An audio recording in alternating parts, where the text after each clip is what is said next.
You know, no one really prepares you for that moment when you wake up. Look around your quiet living room and realize it's just you now. No clatter of someone else's coffee mug, no one hogging the remote, just your slippers, your creaky joints, and this odd mix of peace and, okay, now what? But here's the thing. Once the silence stops being scary and the routines stop feeling like chores, you start to see it. Living alone can actually be one of the most powerful chapters of your life, if you build it right. So today, let's talk about the 10 things seniors who really thrive while living alone have figured out. Not just the surface level stuff, but the deeper, sneakier, and surprisingly emotional tools that keep your days full, your spirits steady, and your house from turning into a snack cupboard in disguise. Stick around. This one's got heart, some humor, and maybe the nudge you didn't know you needed. Number 1.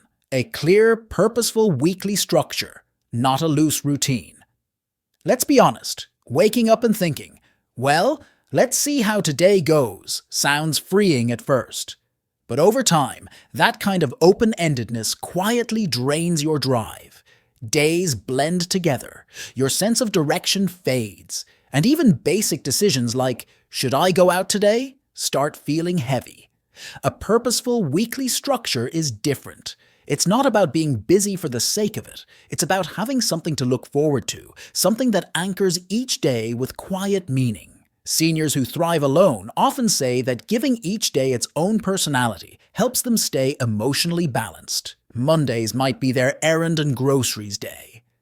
Thursdays are for trying something new. Sundays become sacred and slow, maybe for reflection, spiritual practices, or even calling the whole family in one sitting. Take George, 74, who said he used to feel completely lost after his wife passed. The days just blurred together. Then, with the help of his son, he made a living calendar. Every week had rhythm. Monday was his reset day. Laundry, cleaning, bills. Tuesday was for checking in on friends and playing Scrabble online with his granddaughter. Wednesday? That was his volunteering shift at the animal shelter. Not all of it was thrilling, but that wasn't the point. He had somewhere to be, something to do, and someone waiting. You don't need a packed schedule, but you need consistency with intention. A weekly structure reminds you that time isn't just passing, you're using it well. And when each day has a shape, you feel less like life is just slipping by and more like you're steering the ship again. 2. A reliable, low-friction social lifeline that you don't have to chase. When you live alone, one of the hardest truths to accept is that loneliness doesn't just mean being without people. It's feeling like you're always the one reaching out. Always the one checking in, sending the texts, or waiting by the phone. That emotional weight can wear you down fast. That's why thriving older adults have at least one automatic, no-fuss connection built into their week. Something they don't have to plan or chase, because it's already happening regularly, like clockwork. Think of it like this. You need a relationship that runs on rails. Maybe it's a weekly call with your nephew every Saturday morning while he drinks his coffee. Maybe it's a neighbor who knocks at 4 p.m. every other day just to say hi. Or maybe it's a support group that meets on Zoom every Thursday, no matter what. The best version of this lifeline doesn't depend on how social you feel. It's not about being charming or up for it. It just happens. That's the magic. One woman I met online, Helen, 71, has what she calls her Tuesday night anchor. Every Tuesday, she and 2 friends from high school, all widows now, meet over FaceTime. They don't even talk about deep stuff all the time. Sometimes they just laugh at old memories or talk about the shows they're binge-watching. But that 1 hour each week, it reminds her she's still part of something. Here's the key. It should feel safe and frictionless, not another to-do on your list, but a gentle reminder that the world still reaches for you, even if you're living alone. When you know someone will check in, whether you're joyful, tired, or cranky, that consistency becomes your emotional seatbelt. 3. A home set up for momentum, not just comfort. Most people talk about comfort when it comes to senior living. Soft chairs, low beds, warm lighting. And yes, those things are important. But comfort alone can become a trap. The truth is, your home should be designed to spark movement and engagement, not just soothe you into staying still. A thriving solo life requires little nudges throughout your day to keep your body moving, your brain stimulated, and your environment working with you instead of against you. Let's take a real example. Patrick, a 78-year-old retired engineer, noticed he was starting to spend 90% of his day in his recliner after lunch. The TV was always on, and he rarely got up unless nature called. But when he reorganized his space, moving his reading chair next to the window, setting up a music corner, putting resistance bands by the door, and clearing clutter from his kitchen counters, his daily behavior changed without even trying. Now he moves more. He plays music in the afternoon. He stretches while the kettle boils. It wasn't a change in motivation. It was a change in how his space invited motion. When your home is set up for momentum, even the small things become movement cues. If your morning tea setup is in a corner that gets sunlight, you'll find yourself drawn to the light each morning. If you place a jigsaw puzzle on a table you pass every day, you'll stop for 5 minutes, and 5 minutes turns into 15. If your bathroom scale is tucked away, you won't use it. But if it's where you brush your teeth, you might stay more mindful of your health. It's not about filling your house with gadgets. It's about designing it to gently pull you forward so you're not sinking deeper into stillness. You want a home that says, "Let's do something today," not one that whispers, "Just sit down again." 4. A mental resilience toolkit, not just positivity quotes. Let's face it, stay positive is often the most useless piece of advice someone can give when you're going through a real emotional storm. Seniors who truly thrive while living alone have learned that resilience doesn't come from repeating happy slogans. It comes from building a personalized mental survival kit, a toolkit for hard days, not just good ones. Resilience isn't about denying pain. It's about knowing how to process it and still keep moving. It's having actual tools you turn to when grief flares up, when the news overwhelms you, or when you wake up and feel utterly invisible. For many seniors, this toolkit looks like a mix of rituals, practices, and inner resources. For example, a man named Jim, who lost his spouse and struggled with long bouts of depression, does something incredibly powerful. Every time he senses he's slipping emotionally, he gives himself what he calls a 3-step rescue mission. He takes a short walk around the block, writes one honest page in his journal, no edits, no sugarcoating, and listens to a voice message his son left him after a surgery that simply says, "I'm proud of you, Dad." That's not just coping. That's navigating the emotional terrain with purpose. Others keep a dedicated mental health corner at home. A soft chair with a blanket, calming music on standby, a worn notebook with pep talks they've written to themselves during stronger times, maybe even a spiritual book or poem that grounds them. It becomes a place to be with difficult feelings instead of running from them. The key is this: thriving doesn't mean bad days disappear. It means you're equipped when they arrive. Your resilience toolkit shouldn't be made of feel-good fluff. It should be built from your own history. What has helped you survive in the past, what gives you perspective, and what reminds you that storms don't last forever. 5. Something that demands accountability and shows progress. There's a quiet danger that comes with living alone: the loss of urgency. When no one's expecting you, when there's no boss or coworker or child needing your help, you can start slipping into a rhythm where effort feels optional. Days blur, goals fade, and pretty soon, you start questioning if you matter at all. This is why accountability is so essential. Seniors who continue to thrive have something or someone in their life that gently demands their follow-through, something that notices if they don't show up. It's not about pressure, it's about purpose tied to progress. Take Mabel, a retired nurse living alone in California. She joined a local walking group, not just to exercise, but because they keep track of each other's weekly distances. Every Sunday night, she has to report how far she walked.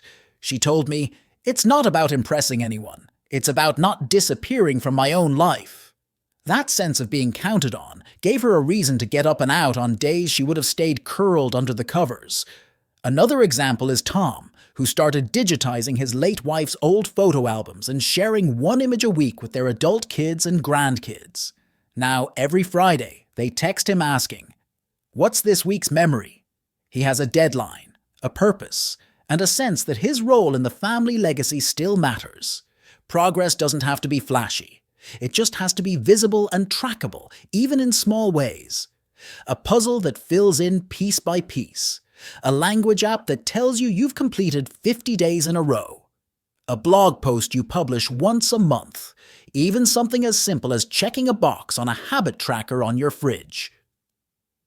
When something or someone holds you accountable, even gently, you move from surviving your day to showing up for it. And over time, that brings dignity, momentum, and a deep sense of self-worth that's impossible to fake. 6. A tech system that keeps you empowered, not frustrated. Let's get real. Technology can be one of two things. It can make you feel powerful and connected, or it can make you feel like you've been dropped into a foreign country with no map, no translator, and no idea how to get home. Seniors who thrive while living alone don't necessarily love tech, but they use it to make life easier, not harder. And more importantly, they set it up in a way that works for them, not against them. This doesn't mean downloading every new app or becoming a TikTok expert. It means identifying a few key pieces of technology that actually solve real problems in your life, and learning just enough to use them confidently. Take Ella, 80, who lives alone in a rural town. She has trouble driving into the city for appointments, so her granddaughter helped her set up her tablet with just 4 icons. Her doctor's telehealth app, a grocery delivery service, a video calling app, and a digital library. That's it. She doesn't use it to scroll, she uses it to live. She even has Alexa programmed to remind her when to take her meds, when to water her plants, and when her trash pickup is scheduled. The tech isn't overwhelming because it's tailored, and anytime it breaks down, she knows exactly who to call. That part is key, having a trusted tech buddy, a grandchild, neighbor, or even a paid helper, who can troubleshoot for you without making you feel dumb. Too many seniors give up on tech after one bad experience. But the ones who thrive? They lean in just enough to stay independent. They use tech to bridge the gap between what they can do alone and what they use to need help for. Whether it's safety, like fall detectors or home cameras, connection, like FaceTime, health, like step counters or medication alerts, or simple daily conveniences, like a voice-controlled grocery list, a good tech setup should feel like having a quiet assistant at home. Not a chore, not a burden, just one more way to stay in charge of your own life. 7. A physical health baseline that's not negotiable. When you live alone, your body becomes your first, last, and only co-pilot. There's no one hovering around to notice if you're limping more than usual. No one catching the fact that you haven't eaten much for 3 days. That means if you want to stay independent, and not just independent, but thriving, you need to treat your physical health like a sacred agreement with yourself.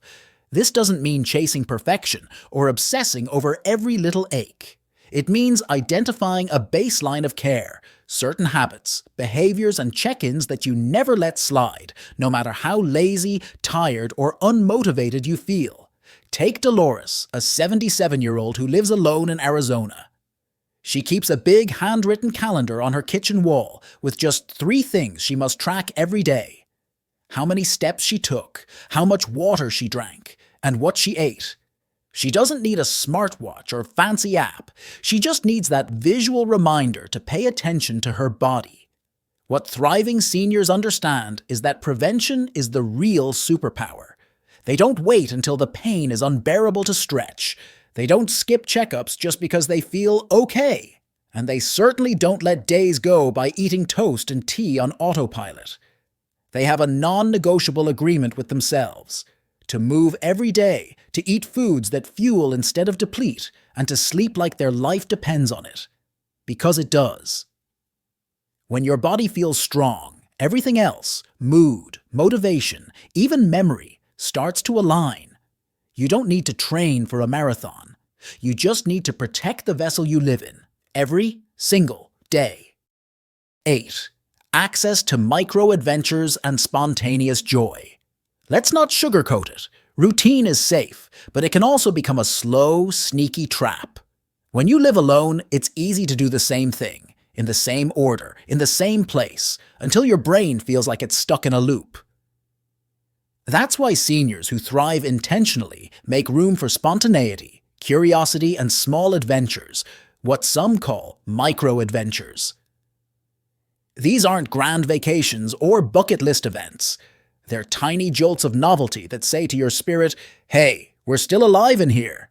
Think of Ernest, an 80-year-old widower in Washington.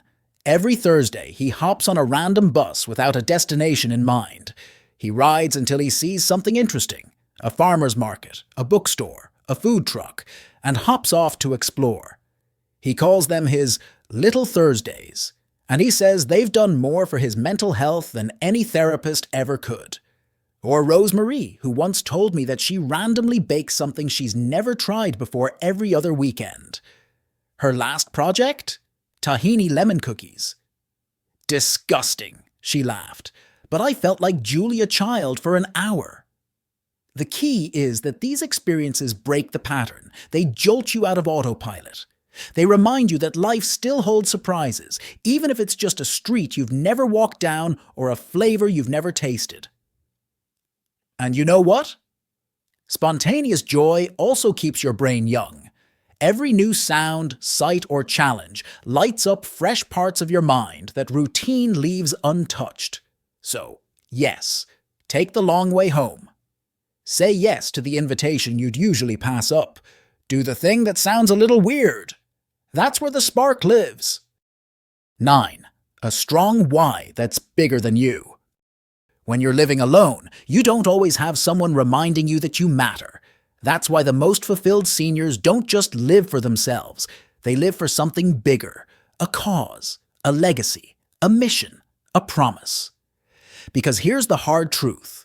The days will come when your motivation disappears, when your joints hurt, your energy dips, and your heart just feels tired. And in those moments, self-care won't be enough. You'll need a why that pulls you out of bed.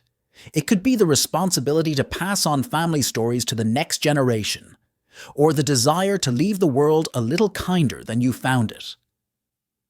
For some, it's spiritual, a commitment to serve God or honor a loved one's memory.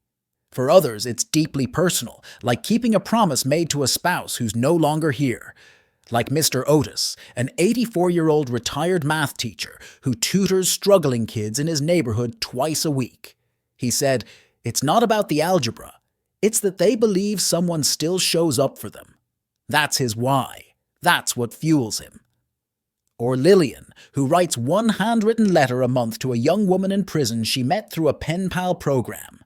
She says it reminds her that hope is contagious. When your days have a reason that extends beyond your own comfort, they gain weight. They matter more. And you start realizing that even if you're living alone, your life touches many. 10. A personal philosophy that anchors you. Let's end with what might be the most powerful essential of them all, the internal compass that keeps you grounded when life starts to feel uncertain or even meaningless. Thriving seniors don't just float through the years hoping things will turn out okay. They build a personal philosophy, a set of beliefs, values, or truths they can lean on when everything else feels shaky. This isn't about religion, though it can be. It's not about quoting philosophers either. It's about having something you've earned through lived experience that keeps you from falling apart when things get hard. It might be the belief that everything is temporary, so joy and pain should both be welcomed. Or that every person you meet is a chance to give kindness. Or that doing your best, even quietly and unseen, is enough. For Louisa, a 79-year-old who's outlived both her children, Her anchor is a simple sentence. As long as I'm here for someone. That belief gives her strength to keep showing up, volunteering, smiling at strangers in the park. It helps her make peace with the unimaginable. Your personal philosophy doesn't have to be written in stone.